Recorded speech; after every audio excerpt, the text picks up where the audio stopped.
মায়ের নাভির সঙ্গে তোমার নাভি জোড়া করে দিয়েছে, মায়ের রক্ত খাওয়াইয়া খাওয়াইয়া সুন্দর করে তোমাকে আমার আল্লাহ কুদরতিভাবে ধরে রেখে দিয়েছে।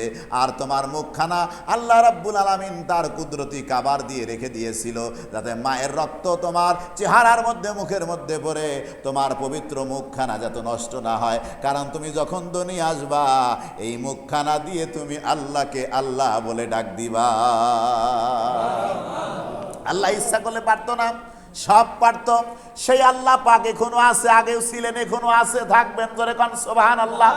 সেই আল্লাহকে যদি আমরা মানতে পারি হৃদয় দিয়ে, বাবা অল্প আমল করলেও আপনার আমার যথেষ্ট হবে, যদি আমলের মধ্যে ইখলাস থাকে, খুশু থাকে। কথা বলেন ঠিক কিনা?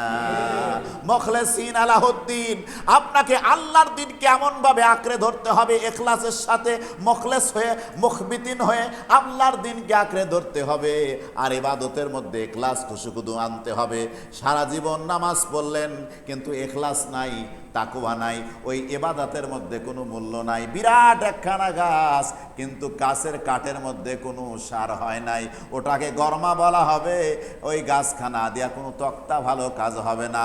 আর গাছখানা যদি বাবা ভিতরে যদি গাছটা ছোট হয়, ভিতরের মধ্যে যদি সার হয় সুন্দর, ওই গাছটা দামি হয়, সুন্দর সুন্দর কাজ হয়। আপনি অনেক বড় মানুষ, টাকা আছে, পয়সা আছে, গাড়ি আছে, বাড়ি আছে, জায়গা আছে, জমি আছে, অট্টালিকা আছে, কিন্তু আপনার মধ্যে ইমানের দৌলত নাই, আল্লাহর ভয় নাই, রসুলের মোহাব্বত নাই, আল্লাহওয়ালাদের সাথে ভালোবাসা নাই, ওই জীবনের ওই দেহেরও কোনো দাম নাই।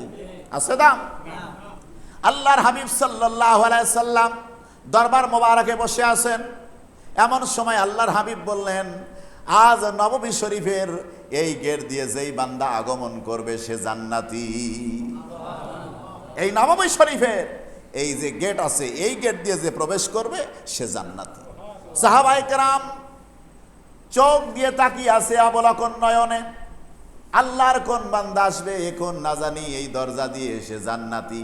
জান্নাতের মানুষকে দেখার জন্য সাহাবায়ে কেরাম উদ্গ্রীব হয়ে গেছে, ব্যস্ত হয়ে গেছেন। হঠাৎ করে নজর করে দেখলেন আল্লাহর একজন বান্দা জুতাখানা বগলের নিচে নিয়েছেন, ওযু করেছেন, ওযুর পানি এবং ওযুর পানি হাত থেকে মুখ দিয়ে টস টস করে পড়তেছে। আল্লাহর বান্দা মসজিদে নববী শরীফের